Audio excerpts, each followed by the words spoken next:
Eh bien, je veux vous parler aujourd'hui de prendre la décision d'être une personne plus excellente.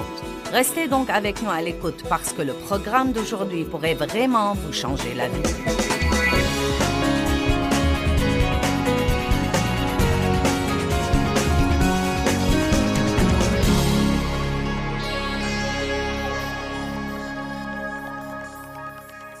Ouvrez vos Bibles à 1 Roi 18.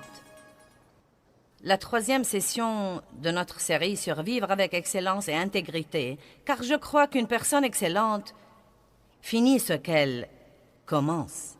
Ce n'est pas difficile de commencer quelque chose. Il y a toujours un enthousiasme qui accompagne tout commencement. Mais il faut un vrai homme ou une vraie femme de Dieu avec une vraie détermination pour mener les choses à bien, surtout quand vous essayez de faire quelque chose sur le conseil de Dieu, car la dernière chose que le diable veut que vous fassiez, c'est d'être un chrétien obéissant. Il n'est pas content que vous soyez un chrétien, mais il ne veut pas que vous soyez un chrétien obéissant, car si vous devenez un chrétien vraiment obéissant, alors le ciel s'ouvrira et vous commencerez à expérimenter l'accomplissement de toutes les promesses de Dieu. Vous devez donc vous rappeler que quand une porte s'ouvre, les adversaires seront sûrement très nombreux. Donc, pour être excellents, pour être des gens intègres, nous devons non seulement commencer les choses, mais encore les finir. Que ce soit un ministère ou nettoyer votre placard.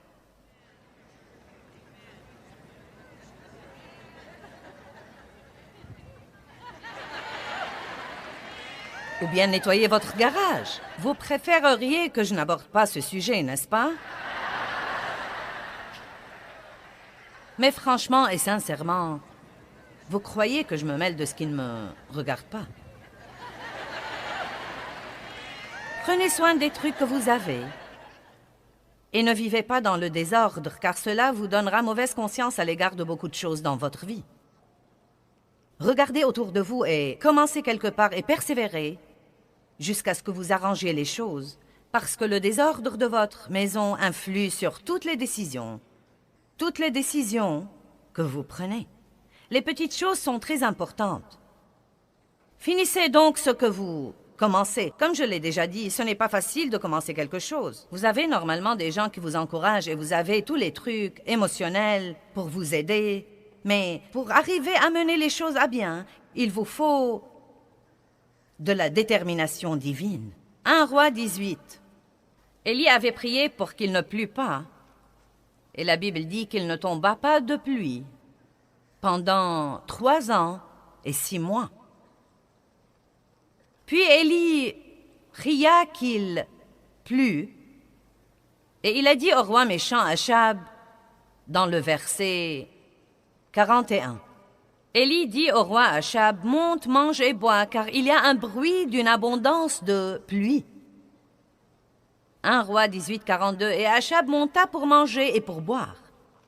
Et Élie monta au sommet du Carmel, et il se courba jusqu'à terre et mit sa face entre ses genoux. Or, quand il a dit à Achab qu'il allait pleuvoir, il ne pleuvait pas encore, et il n'y avait aucun signe qui montrait que le temps était à la pluie. Il lui a dit donc ce que Dieu lui avait mis dans le cœur, et il parlait strictement par la foi. Et vous allez voir, dans un instant, la puissance de la foi. Et il dit à son serviteur, « Monte maintenant, regarde du côté de la mer. » Le serviteur monta, regarda, et dit, « Il n'y a rien. » Et Élie lui dit, « Retourne. » Et il le dit 7 fois. Maintenant, de peur de passer vite sur ce verset sans en profiter, pensez-y un petit peu. Élie avait dit à Achab, « Tu ferais mieux de partir d'ici, il va pleuvoir. Ça ne m'a pas l'air d'un jour de pluie. » Élie se met donc à genoux et commence tout de suite à prier. Et envoie son serviteur à la cime de la montagne, et je crois que c'était plutôt un trajet très fatigant. Et il lui dit, « Monte là et vois s'il y a le moindre nuage. » Eh bien, il va et revient, il n'y avait rien. Élie lui dit d'aller de nouveau. Il va et il revient, rien. Va de nouveau. 7 fois consécutives, il va et il revient. Et finalement, il revient et dit, « Eh bien, il n'y a pas grand-chose, mais il y a un petit nuage de la taille de la main d'un homme. » Et avec ça, Élie était tout excité. Élie était tout excité. La Bible dit qu'il s'est ceint les reins et que l'Esprit du Seigneur était sur lui et qu'il a couru 32 kilomètres. Et il a devancé Achab. Et je peux l'entendre dire « Je t'avais bien dit qu'il allait pleuvoir ». Mais voici ce qu'il y a d'intéressant là-dedans. Et s'il s'était arrêté après 3 fois? Et s'il s'était arrêté après 4 fois? Et s'il s'était arrêté après 5 ou 6 fois? Je crois personnellement qu'il fallait les 7 fois. Et je crois que 7 est un numéro représentatif de continuer à essayer le nombre parfait de fois jusqu'à obtenir l'exaucement. En d'autres termes, nous devons être des gens déterminés et qui n'abandonnent pas. Amen. Vous serez stupéfiés de ce qui arriverait dans votre vie si vous décidez de dire ce soir « Je vais être la personne que Dieu veut que je sois. Je vais faire ce que Dieu veut que je fasse. Je vais avoir ce que Dieu veut que j'ai et je ne vais surtout pas abandonner. » Vous devez vous attendre à l'opposition. Ne vous attendez surtout pas quand vous faites ça, vous savez, à flotter sur un nuage de gloire et à chanter l'Alléluia en chœur toute la journée. Il va y avoir une opposition. L'ennemi va venir contre vous. Il ne veut pas du tout que vous fassiez des progrès. Mais si vous refusez d'abandonner, il n'y a pas une seule qu'il puisse faire. Car si vous dites « je vais recommencer, et je vais recommencer, et je vais recommencer, et je vais recommencer, jusqu'à ce que j'ai finalement un exaucement », vous serez stupéfiés de ce qui va arriver. Pierre a dit à Jésus, c'est relaté dans Matthieu 18, « Combien de fois devrais-je pardonner à mon frère ? 7 fois ?» Et Jésus lui a dit non, 70 fois, 7 fois. En d'autres termes, encore, et encore, et encore, et encore, et encore, et encore, et encore. Tout ce qu'il faut pour vivre en paix et en harmonie. Tout ce qu'il faut pour montrer le vrai amour de Dieu. Vous dites, eh bien, minute, ce n'est pas juste de pardonner à quelqu'un qui nous a offensés autant de fois. Maintenant, attendez. Combien de fois Dieu a dû nous pardonner? Et pour la même chose aussi. Je ne peux même pas imaginer combien de fois Dieu a dû me pardonner pour avoir dit des bêtises. Plusieurs fois la semaine passée et probablement 2 ou 3 fois aujourd'hui. Et il continue à nous pardonner, parce qu'il ne perdra pas espoir en nous. J'ai dit, Dieu ne perdra pas espoir en nous, et il ne veut pas que nous perdions espoir en qui que ce soit ou en quoi que ce soit. Cessez de faire la mauviette. Eh bien, j'ai attendu longtemps et ça devient vraiment trop dur. C'est pourquoi vous êtes là ce soir. Pour vous débarrasser de ce sentiment. Et pour être fortifié et dire, je peux faire tout ce que je dois faire dans la vie. Que tout le monde dise, je vais finir ce que je commence. Laissez-moi vous dire quelque chose. Et c'est important, commencez par les petites choses. J'ai dit commencez par les petites choses. Ne croyez pas que vous allez démarrer un grand ministère et le mener à bien, ou bien que vous allez ouvrir une nouvelle entreprise et la mener au succès si vous ne finissez pas les petits projets que vous commencez à la maison. Si vous décidez de vous acquitter de vos dettes, persévérez jusqu'à ce que vous y arriviez. Si vous vous décidez d'organiser votre vie, persévérez jusqu'à ce que vous y arriviez. Plus vous faites ce qu'il faut dans votre vie, plus il vous sera facile de faire ce qu'il faut. J'ai dit, plus vous faites ce qu'il faut dans votre vie, plus il vous sera facile de faire ce qu'il faut. Naturellement, c'est dur au début parce que vos muscles de décision ne sont pas encore bien développés. Mais plus vous prenez de bonnes décisions et que vous continuez à prendre de bonnes décisions et continuez à prendre de bonnes décisions, plus vous développez ces muscles et plus il vous sera facile de faire ce qu'il faut. Amen? Je ne m'étais jamais exercé auparavant et je ne croyais pas que je le pouvais. Je croyais que ça me tuerait. Chaque fois que je m'exerçais, je me faisais mal et c'était mon excuse. Ensuite, Dieu a parlé à mon cœur un matin où je me regardais dans le miroir et où j'ai remarqué que les trucs qui étaient ici étaient maintenant là. Qui de vous comprend ce que je dis? Et donc, vous savez, Dave et moi vieillissons, mais nous croyons qu'il y a beaucoup de bien que nous pouvons encore faire et pendant le temps que Dieu nous donne à vivre, nous voulons porter beaucoup de fruits. La Bible promet même que vous pouvez porter plus de fruits dans votre vieillesse que dans votre jeunesse. Et donc, nous nous en réjouissons à l'avance. Vous savez, il paraît parfois que quand vous êtes là depuis longtemps, les gens ont tendance à avoir confiance en vous parce qu'ils ont vu une certaine consistance. Et comme vous le savez, nous avons enseigné la parole de Dieu pendant 32 ans. Et nous étions là, et nous étions là, et nous étions là, et nous étions là, et nous étions là. Et donc, je crois que notre ministère a vraiment une bonne réputation. Il y a des gens qui essayent de la ruiner, mais je crois que la plupart d'entre vous connaissent notre cœur et savent que nous essayons d'aider les gens. Et donc, nous sommes dans une étape importante de notre vie. Mais quel que soit le travail que je veux faire pour Dieu, je dois garder mon corps en forme pour que Dieu puisse m'utiliser dans ce ministère. Vous savez, rester en bonne santé est important. Et les gens ne croient pas que c'est important. Ils disent, si je tombe malade, je prierai pour un miracle. Oui, Dieu nous guérit, mais il dit aussi ne pêche plus de peur qu'il ne t'arrive quelque chose de pire. Et vous savez, maltraiter son corps est un péché. Donc Dieu m'a dit, si tu veux être fort pendant le dernier tiers de ton voyage, tu devrais t'exercer. Il s'occupait de moi au sujet de m'exercer. Eh bien, j'ai dit à ma famille que je voulais aller au gymnase et avoir un entraîneur et m'exercer, et ils ont tous ri de moi. Non, mais à haute voix. Ils ont ri de moi. Oh oui, ça va durer une semaine. Bien sûr. Dave trouvait que c'était si drôle qu'il est allé avec moi la première fois pour rire quand on allait m'évaluer. Oui. Eh bien, c'était vraiment dur au début. Et j'avais tellement mal que je ne pouvais ni m'asseoir sur le siège des cabinets, ni me lever. Je ne pouvais ni m'asseoir sur les chaises, ni me lever. Non, mais c'était vraiment incroyable. Oh, mon Dieu! Quand vous n'avez jamais rien fait pour aucune partie de votre corps et que vous vous lancez dans un de ces programmes d'entraînement, vous êtes comme « Non, mais j'ai eu mal dans les endroits que je ne savais pas qu'ils existaient. » Mais je m'étais décidée et c'est étonnant ce qui arrive quand vous vous décidez. Et ma famille m'a en fait rendu service en se moquant de moi car dès que vous me dites que je ne peux pas faire quelque chose, je vais vous prouver que je peux le faire.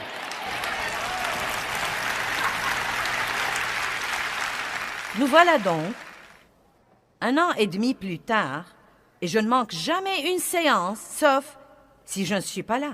Et ça a été une des meilleures choses. Maintenant, ça fait partie de ma routine. Je ne m'efforce même pas d'y aller, au contraire, j'ai hâte d'y aller. J'aime ça, ça me stimule, mais c'était vraiment très dur au départ. Vous devez continuer malgré toutes les difficultés. Vous devez faire la même chose que Jésus avait fait dans le jardin. Quand vous savez ce que Dieu veut que vous fassiez, vous devez tenir bon et prier. Dieu, aide-moi à ne pas tomber dans la tentation. Je veux finir ce que j'ai commencé. Jésus a dit, n'irai-je pas à la croix? N'est-ce pas le but pour lequel je suis venu? Je ne vais pas abandonner maintenant parce que c'est dur. Je vais continuer et finir le travail. Prenez la décision de finir ce que vous commencez. Amen. Allons à Genèse 11. Nous parlons de l'excellence et de l'intégrité. Et nous disons que les gens qui en jouissent finissent ce qu'ils commencent. Ils ne restent pas assis à ne rien faire et à prier pour la promotion sans y mettre du leur. Maintenant, vous connaissez Abraham. Presque tous ceux qui savent un petit peu de la Bible mentionnaient Abraham. Et ils reconnaissent ce nom-là. Mais il y a un autre nom que vous ne reconnaissez peut-être pas, et c'est Téra. Téra était le père d'Abraham. Et ce qu'il y a d'intéressant à ce propos, c'est que Téra a eu en fait l'occasion d'aller au même endroit auquel Dieu a dit à Abraham d'aller. Mais il s'est arrêté en cours de route et s'est installé. Et Dieu a dû trouver quelqu'un d'autre que lui. Je me demande combien d'occasions Dieu nous donne et nous commençons, puis nous nous installons quelque part en cours de route parce que c'est dur. Et Dieu, à ce moment-là, utilise quelqu'un d'autre. Genèse 11, verset 31. Téra prit Abraham son fils, et Lot, fils d'Aran, fils de son fils, et Sarai, sa belle-fille, femme d'Abraham, son fils, et ils sortirent ensemble d'Ur en Chaldée pour aller au pays de Canaan. Mais ils vinrent jusqu'à Charan et ils s'y installèrent. Que tout le monde dise, je ne vais pas m'installer. Terah a vécu 205 ans et il est mort à Charan, là où il s'est installé. Je ne veux pas m'installer quelque part en cours de route, entre là où j'étais et là où je suis censé être. Vous voyez, la médiocrité et la moyenne, ou au-dessous de la moyenne. Mais Dieu ne nous a pas appelés à être des gens médiocres ou des gens tièdes. Il nous a appelés à être des gens excellents. Et être excellent veut dire que vous devez toujours faire un peu plus qu'il n'est exigé. Juste un peu plus de ce qu'on attend de vous et la plupart du temps, juste un peu plus de ce que tous les autres font. Parce que c'est très commun aujourd'hui et même populaire de faire ce qui est facile et ce qui est confortable. Il suffit de lire les panneaux d'affichage et la publicité qui vous donnent l'occasion d'avoir tout le confort que vous pouvez imaginer.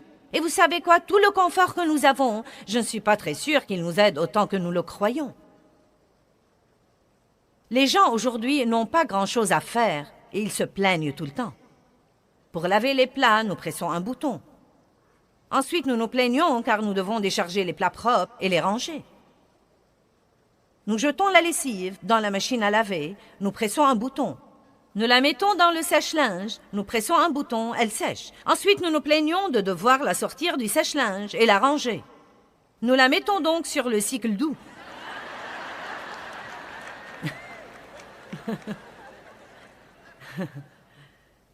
Nous avons des escaliers roulants et des ascenseurs et l'air conditionné et nous ne sommes pas censés suer, nous ne sommes pas censés nous fatiguer, nous ne sommes pas censés de faire grand-chose.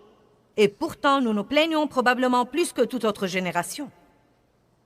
Et je crois, en réalité, qu'une des meilleures choses pour nous, c'est de travailler dur et de faire toujours des efforts. Et croyez-moi, le fait d'avoir toutes les facilités dans la vie ne nous rend pas vraiment service comme nous le croyons.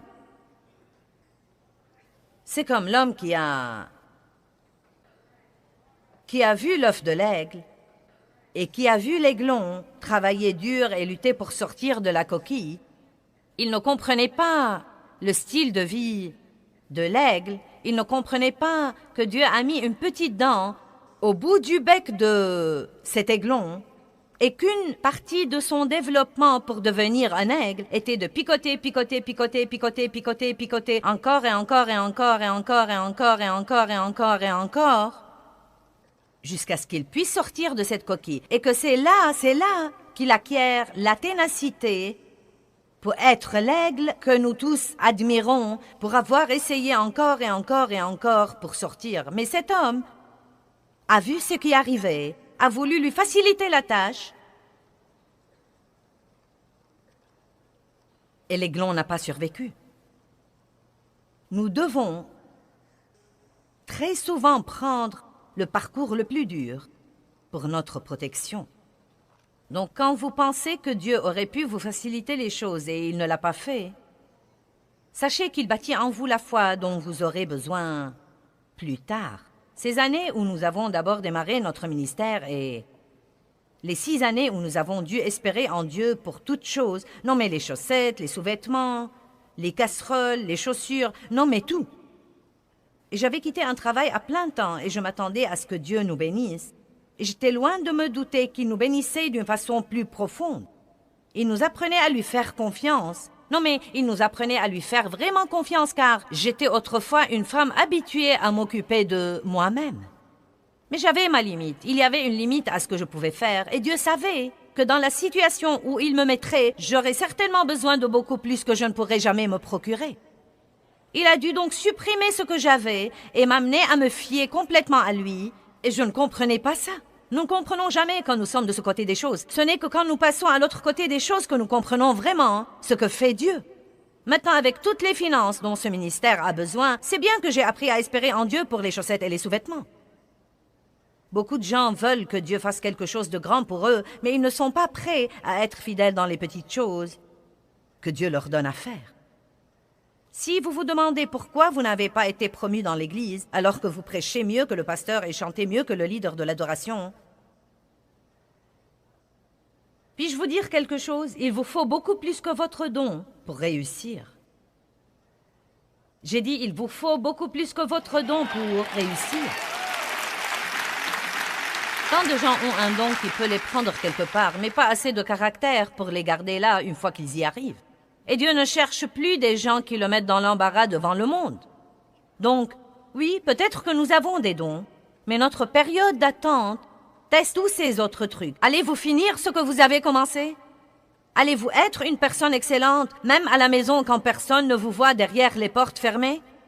Allez-vous vivre devant Dieu, devant l'œil du Tout-Puissant qui voit tout, et allez-vous vous soucier davantage de ce que pense Dieu que de ce que pensent tous les autres? Je veux que vous ayez, non mais, une ténacité à toute épreuve ce soir, et je veux que vous alliez de l'avant, que vous soyez ce que Dieu veut que vous soyez, et fassiez ce qu'il veut que vous fassiez, et ayez ce qu'il veut que vous ayez, et je veux que vous ne suiviez pas le courant avec tous les médiocres qui se trouvent dans le monde aujourd'hui. Mais vous devez vous lever et dire, si je suis la seule personne qui fait ce qu'il faut, je vais le faire de tout mon cœur. Dieu, si tu veux bien m'aider, je vais faire de mon mieux pour faire tout ce que je dois faire comme il faut.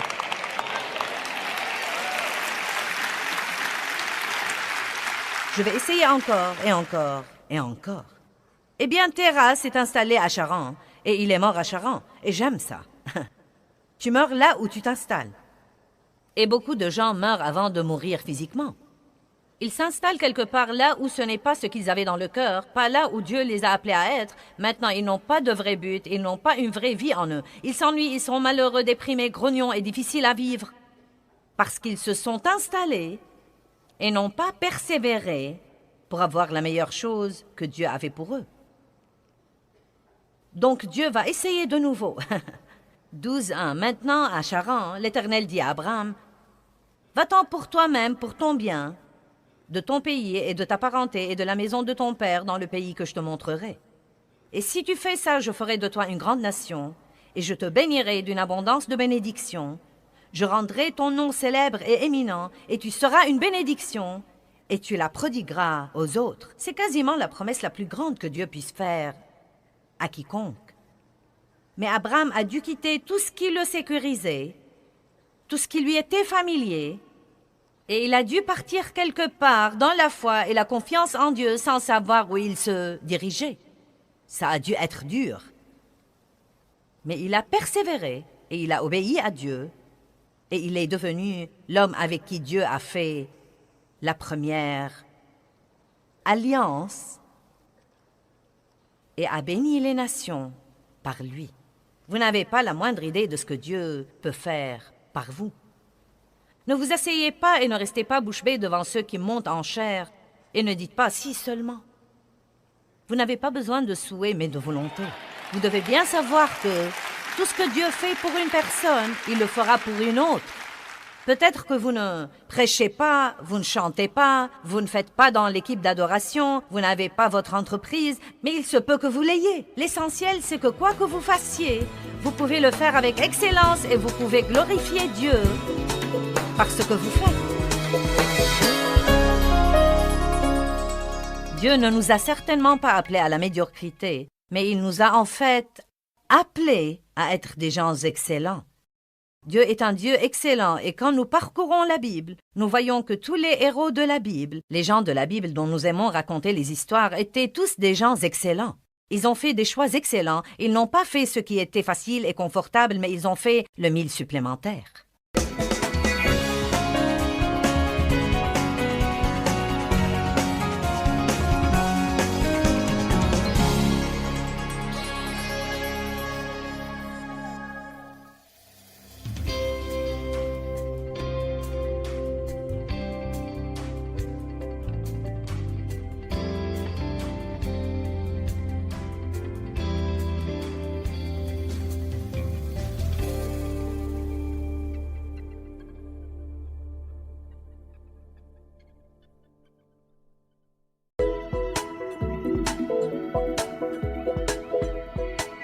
Eh bien, dans ce programme aujourd'hui, je veux vous parler de quelques moyens qui vous protégeront contre la défaite et le découragement et contre la dépression tout le temps. Découvrez donc quels sont ces moyens, tout de suite à l'antenne d'en jouir de la vie de tous les jours.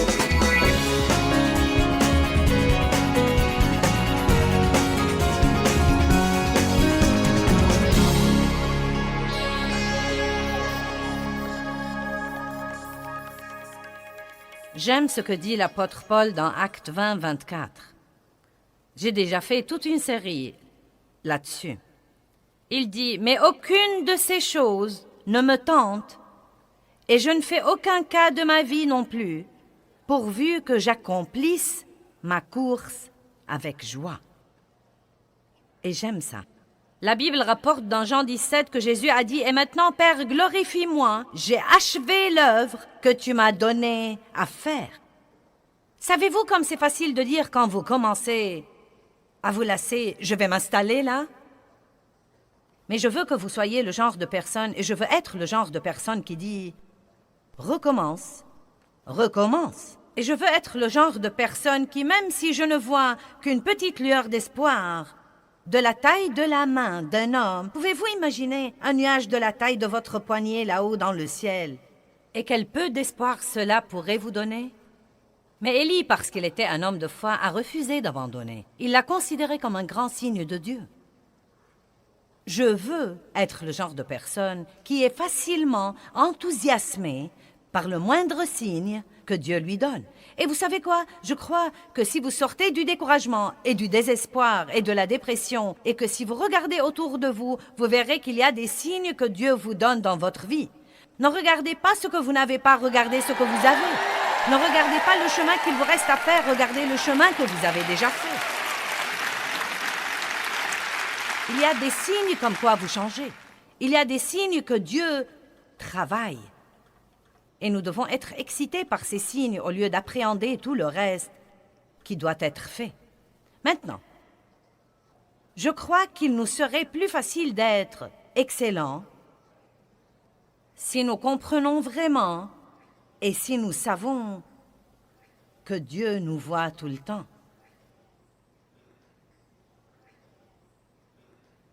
Jésus s'est expliqué tout en disant « Je suis ». Wow! Il n'y a nulle part où Dieu n'est pas. Quand vous rentrez chez vous et que vous fermez votre porte, oups, le voilà. Quand vous déjeunez avec un ami qui médit d'un autre ami, oups, le voilà.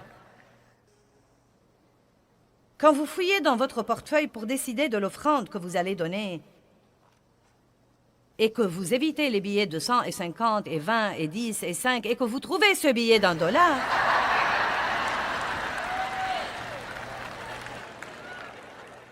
savez-vous ce qui m'intrigue le plus? Les gens plient et replient plusieurs fois les billets d'$1.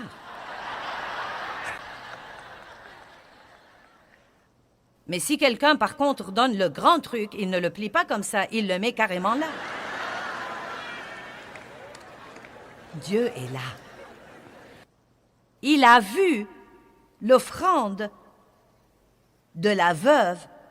Et il ne s'agit pas du montant, il s'agit du sacrifice et du fait qu'elle ait donné le meilleur d'elle-même, qu'elle ait donné tout ce qu'elle possédait. Dieu voit, il est le Dieu qui voit tout, qui sait tout, qui est partout. Et vous savez, nous devons abandonner l'idée qu'il n'est qu'à l'église le dimanche matin.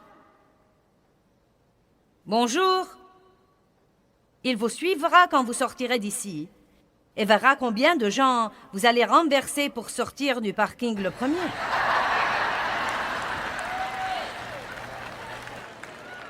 C'est tous ces trucs que nous faisons généralement tout en croyant que personne n'y fait attention. Mais Dieu les voit. Et laissez-moi vous dire quelque chose. Je crois que ce sont ces petites choses qui déterminent si nous sommes des gens intègres et des gens excellents. Je ne crois pas qu'il faut faire attention aux grandes choses. Je crois que nous devons faire attention à toutes les petites choses. Êtes-vous le genre de personne qui crache son chewing-gum sur le trottoir pour que quelqu'un d'autre marche dessus et tombe de tout son long? Êtes-vous le genre de personne qui jette ses ordures par la fenêtre de sa voiture sur l'autoroute? Êtes-vous le genre de personne qui ne remet pas son chariot d'épicerie au petit espace assigné au chariot? Êtes-vous le genre de personne que j'étais autrefois? Vous ne remettez pas le chariot à sa place et vous passez plus de temps à essayer de l'appuyer contre la voiture de quelqu'un d'autre? Non, mais je me rappelle que je mettais le chariot là, et que j'équilibrais ses roues, et que je commençais à filer, et il commençait à rouler, et je retournais. En fait, nous faisons toujours plus d'efforts pour faire ce qu'il ne faut pas que nous le faisons pour faire ce qu'il faut.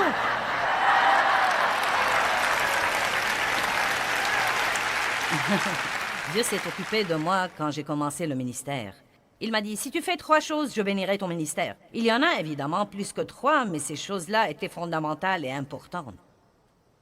Fais avec excellence tout ce que tu fais. C'est la première chose que Dieu m'a dite. Avec excellence. Cela ne veut pas dire l'extravagance. Cela veut dire l'excellence. Cela veut dire de prendre ce que vous avez et d'en faire le mieux que vous pouvez. Il n'y a rien de honteux à ne pas avoir des choses nouvelles ou des choses abondantes, mais quoi que vous ayez, vous devez l'apprécier et vous devez vous en occuper.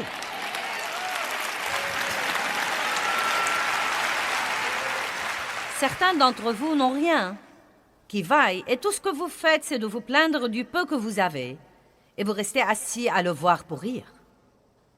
Remerciez Dieu pour ce qu'il vous a donné et faites-en le mieux que vous pouvez, et vous verrez que Dieu va le multiplier. Amen. Dieu m'a dit, fais avec excellence tout ce que tu fais, et je crois que c'est quelque chose qu'il faut reconnaître à notre ministère. Je crois vraiment que nous faisons de notre mieux pour essayer toujours de faire le mieux que nous pouvons faire à tout moment et à toute occasion.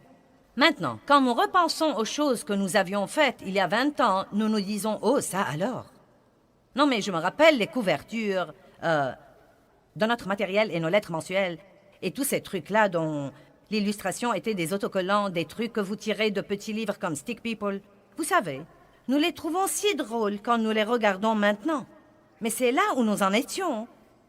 Et nous avions fait ça avec joie et fierté, et nous avions essayé de faire tout ce que nous pouvions faire avec une excellence absolue. Je crois que Dieu est un Dieu excellent, et il nous a appelés à être excellents. Et je vais vous dire la vérité, je ne crois pas personnellement que Dieu bénit la paresse.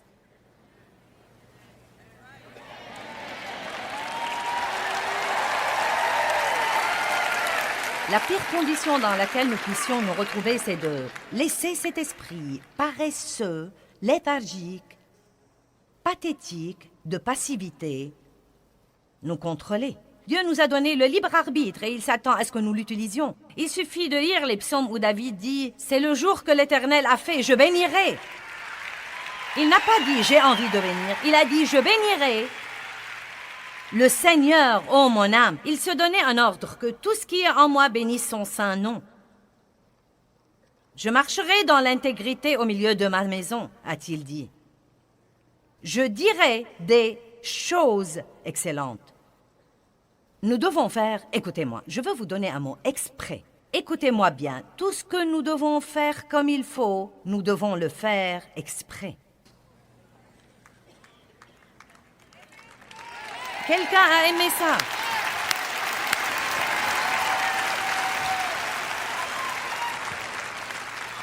Vous dites, eh bien, j'en ai assez. Je fais tout comme il faut, mais je n'arrive pas à un résultat. Et j'en ai assez. Eh bien, recommencez. C'est mon message à vous aujourd'hui. Recommencez, et recommencez, et recommencez, et recommencez. Et bientôt vous direz, oh, le voilà! Le voilà! Le voilà, mon exaucement.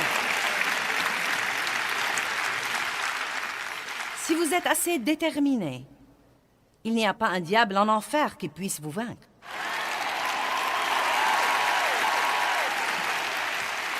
Ma parole à vous ce soir n'est pas compliquée. Recommencez. Encore une fois. Et encore une fois. Et encore une fois. Et encore une fois. N'oubliez pas.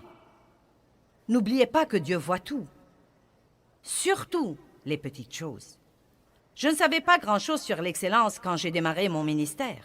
J'ai écouté Dieu, mais on a dû m'apprendre à être excellente. Vous voyez, Dieu ne veut pas la théorie, il veut l'expérience à l'appui. C'est l'expérience qui l'intéresse. Vous m'avez entendu? En fait, si vous étudiez le mot connaissance dans la Bible, vous verrez qu'il veut dire non seulement connaître quelque chose, mais encore l'expérimenter, le soumettre à des expériences. C'est pourquoi dire que nous connaissons quelque chose sans le mettre en pratique n'est pas une vraie connaissance biblique. Et Dieu dit, si tu dis que tu me connais, mais que tu n'aimes pas ton frère dans le Christ, tu es menteur, car comment peux-tu connaître Dieu qui est amour sans vraiment aimer? Il ne s'agit pas d'avoir une connaissance mentale de Dieu ou d'écouter des sermons sur Dieu, mais il s'agit d'avoir une relation expérientielle avec Dieu que nous acquérons en endurant des choses et en endurant des choses et en endurant des choses. Je ne savais donc pas comment être excellente parce que j'étais entourée par des gens tout à fait médiocres et indisciplinés, surtout dans leurs émotions. Et donc, j'étais indisciplinée émotionnellement. J'ai été élevée par un père qui se mettait en colère chaque fois qu'il ne faisait pas à son idée. Et j'ai fini par être tout à fait comme lui. Et j'ai dû commencer à apprendre à discipliner mes émotions. Je ne savais pas le sens de l'excellence. Et je ne suis pas allée à l'école biblique quand Dieu m'a appelée. J'avais 3 enfants déjà. Et nous faisions tout ce que nous pouvions faire pour nous débrouiller et pour vivre au jour le jour. Et là, Dieu m'a appelé au ministère. Eh bien, je n'ai pas pu aller au séminaire. J'ai dû me fier à Dieu pour m'enseigner. Et il m'a dit, sois excellente, marche dans l'intégrité. Eh bien, est-ce que vous savez que Dieu m'a donné plus de leçons à l'épicerie que nulle part ailleurs? Et cela semble probablement bizarre, mais le Saint-Esprit s'occupera de vous dans votre vie de tous les jours, où que vous soyez, si vous commencez à lui obéir dans les petites choses. Et c'est une chose personnelle entre vous et Dieu. La plupart de ces choses ne sont pas des choses qu'on est censé raconter. Je vous les raconte, car je les utilise comme des exemples pour vous enseigner. Mais je sais et je suis sûre que Dieu s'occupe de vous à propos de toutes sortes de petites choses, et certains d'entre vous lui obéissent, mais beaucoup d'entre vous ne lui obéissent pas. Et la raison pour laquelle vous n'obéissez pas est peut-être que vous croyez qu'elles sont trop insignifiantes et sans importance. Qu'est-ce que ça change si je remets mon chariot d'épicerie à sa place? Tous les autres laissent leur chariot dehors. Ce que font tous les autres n'a rien à voir avec nous. Nous sommes dans le monde, mais nous ne sommes pas du monde. Et nous ne suivons pas leur exemple, mais nous leur...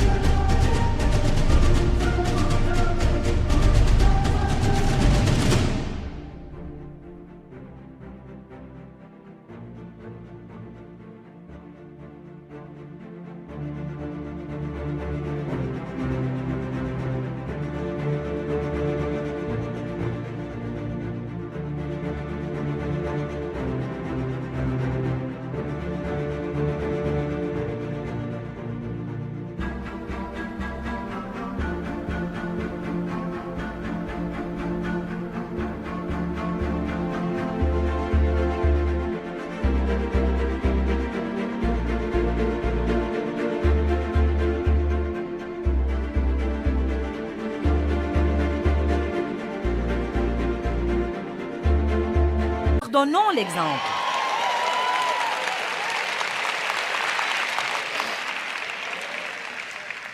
Et le plus triste dans l'histoire, vous établirez le rapport. Et je vous dis la vérité, Dieu s'est occupé de moi au sujet du chariot d'épicerie pendant 2 ans avant de me soumettre finalement et de le remettre toujours à sa place. J'ai commencé à faire ça de temps en temps, mais je ne le faisais pas quand j'étais pressée. Je ne le faisais pas quand il neigeait et quand il pleuvait. Et je ne le faisais pas quand c'était trop loin. 2 ans! Vous m'entendez? 2 ans pour remettre le chariot à sa place. Et je priais pour l'agrandissement de mon ministère. Allez, j'avais un don. Je pouvais prêcher il y a 32 ans comme je prêche maintenant, mais je ne prêchais pas aux 2/3 du monde entier. Je prêchais à 25 personnes. Et j'aurais continué à prêcher à 25 personnes si je n'avais pas appris à remettre mon chariot à sa place.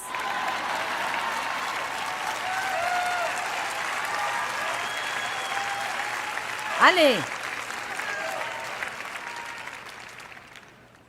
Une dame est sortie de l'épicerie et elle a mis ses trucs dans sa voiture. Elle a remis son chariot à sa place car elle m'avait entendu prêcher.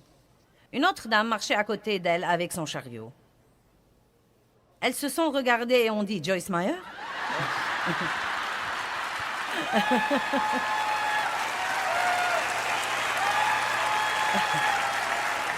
Donc je fais quelque bien au monde. Du moins, nous essayons de remettre nos chariots d'épicerie à leur place. Et une autre chose que je faisais tout le temps et dont Dieu a dû s'occuper, nous disposions d'un budget modeste. Et vous savez ce qui arrive quand vous allez à l'épicerie affamé. Est-ce que vous remarquez comment ils disposent les produits dans l'épicerie? D'abord les trucs dont vous n'avez pas besoin. Et vous arrivez finalement aux produits de base comme le lait, les œufs, le fromage, les trucs dont vous avez besoin. Mais au moment où vous arrivez là, si vous disposez d'un budget modeste, au moment où vous arrivez là, vous avez déjà dépensé tout votre argent, donc vous devez fouiller dans le chariot pour restituer quelques trucs. Vous êtes-vous jamais demandé quel dingue mettrait une laitue avec un dentifrice?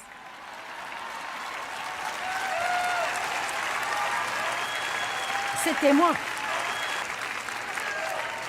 C'était moi il y a 30 ans, car je n'étais pas une personne excellente. Et je ne comprenais pas que Dieu était dans l'épicerie avec moi. Quand il dit « Ne crains pas car je suis avec toi », cela veut dire qu'il est avec moi partout, non seulement à l'église le dimanche, mais partout aussi. Dieu vous voit tout le temps.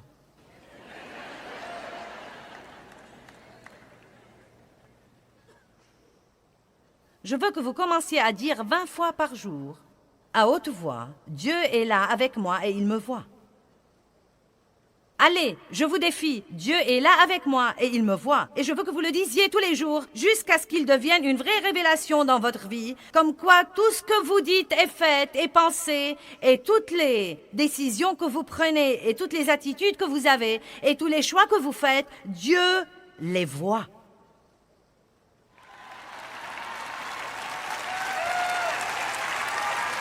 Allez, ça va? Ensuite, il y avait le truc des poulets volés. C'était mauvais.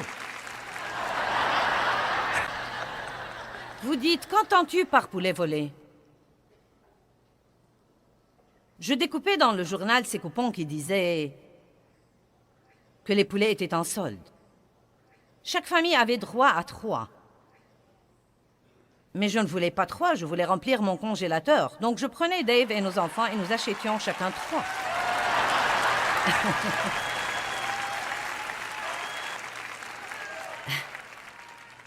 Chacun de nous prenait un chariot et nous nous comportions comme si nous ne nous connaissions pas. Je me rappelle un jour où j'avais peur car j'ai cru que je n'avais pas donné assez d'argent à ma fille et qu'elle allait m'en demander pour la taxe et qu'on allait découvrir que nous étions apparentés. J'avais le bouton de Jésus et mon autocollant et ma Bible aussi.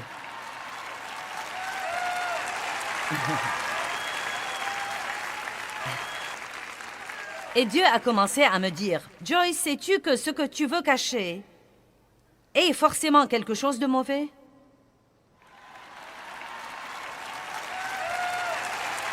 Mais je voulais plus et plus de poulets.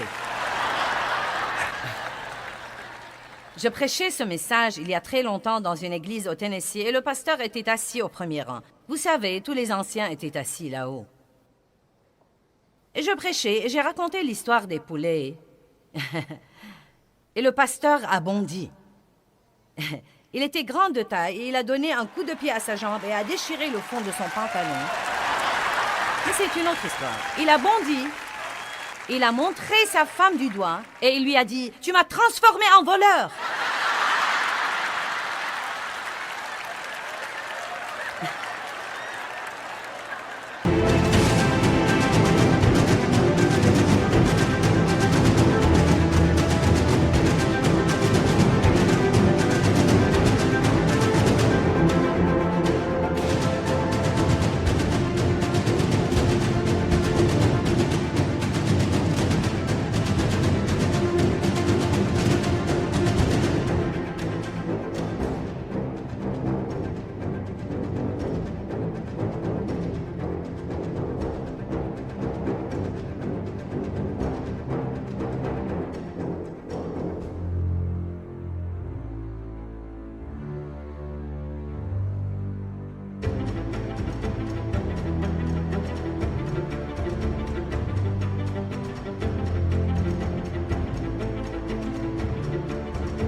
Puis il a regardé l'assemblée et il a dit, mais ce n'était pas des poulets. C'était du papier toilette et nous l'achetions pour l'église.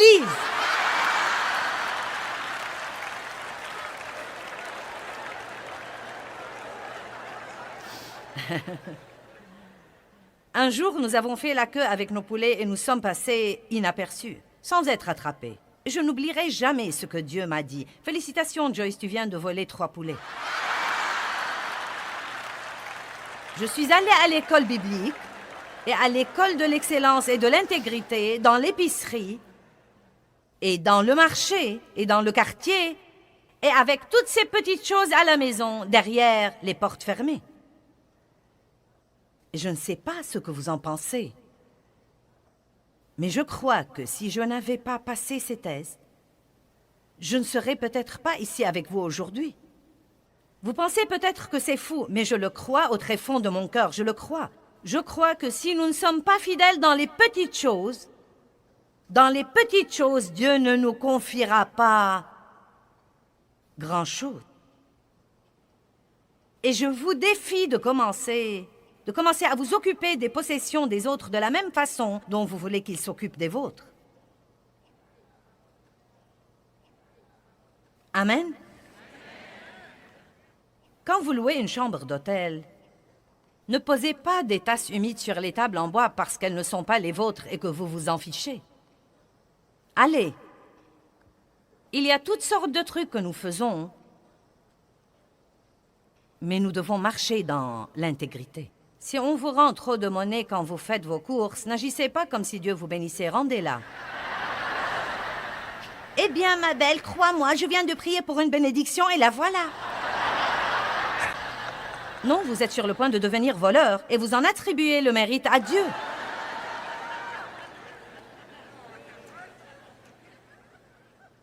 Dieu voit tout. Clôturons avec le psaume 139. Et j'ai dit clôturons, je n'ai pas dit que j'ai clôturé. Psaume 139, 7 dit « Où irai-je loin de ton esprit? Et où fuirai-je loin de ta face?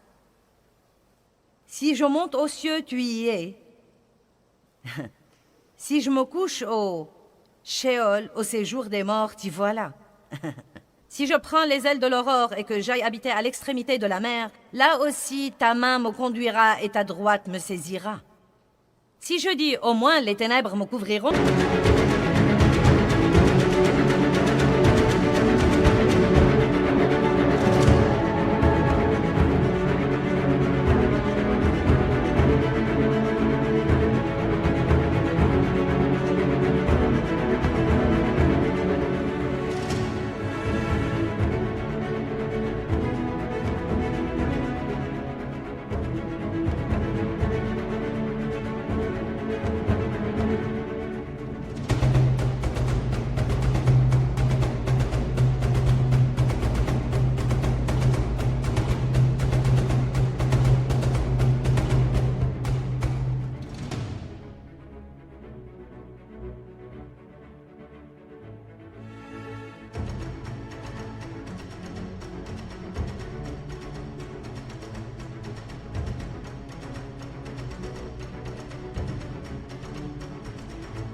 La nuit devient lumière autour de moi. Même les ténèbres ne sont pas obscures pour toi, Dieu. La nuit brille comme le jour et les ténèbres comme la lumière.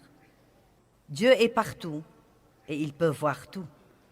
Soyez le genre de personne qui, quand Dieu vous dit que vous avez fait ce qu'il ne fallait pas, vous réparez. Écoutez, hier soir, Dave est monté en chair et vous savez, le fil de mon microphone traînait. Et il est monté pour le réparer. Et je suis une personne coléreuse. Je n'aime pas que les gens me dérangent. Et s'ils vont me déranger, qu'ils en finissent rapidement. Et donc, vous savez, il poussait le truc en bas de mon dos. Et finalement, je lui ai dit, « Qu'est-ce que tu fais? » Il m'a dit, « J'essaye de mettre ce fil à sa place pour ne plus traîner. » Eh bien, je l'ai immédiatement regretté. car il essayait de m'aider et j'étais vraiment impatiente et ronchonneuse. Et j'ai envoyé quelqu'un pour l'appeler et je lui ai dit « Désolée d'avoir été ronchonneuse ». Il m'a dit « Je ne l'ai même pas remarqué ». Mais vous savez quoi? Je ne sais pas ce que cela veut dire. Peut-être qu'il y est tellement habitué qu'il ne l'a même pas remarqué. Je mets mon cœur à nu et vous riez de moi. Le point essentiel, c'est que je considère ceci comme un grand privilège, car je ne vais pas monter en chair avec une conscience coupable.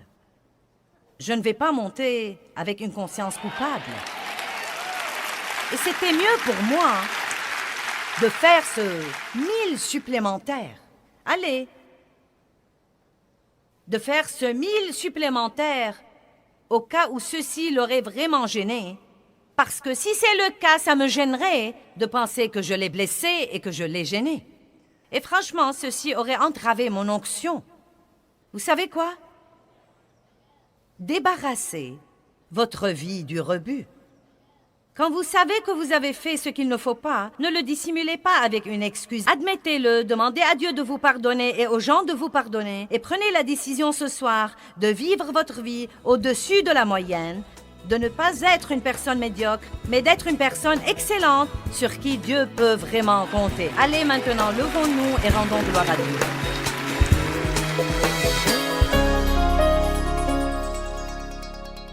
Dieu ne nous a certainement pas appelés à la médiocrité, mais il nous a en fait appelés à être des gens excellents. Dieu est un Dieu excellent et quand nous parcourons la Bible, nous voyons que tous les héros de la Bible, les gens de la Bible dont nous aimons raconter les histoires, étaient tous des gens excellents. Ils ont fait des choix excellents. Ils n'ont pas fait ce qui était facile et confortable, mais ils ont fait le 1000 supplémentaire.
khắp phương trời vẫn nhớ tới quê hương. Người về đây thăm làng trù quê mẹ và làng sen quê cha, thúc động bồi hồi người rơi giọt lệ. Thưa mái nhà tranh thương đất mẹ nghèo, đi suốt cuộc đời.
được thăm quê hương, gặp lại tiếng thói mẹ.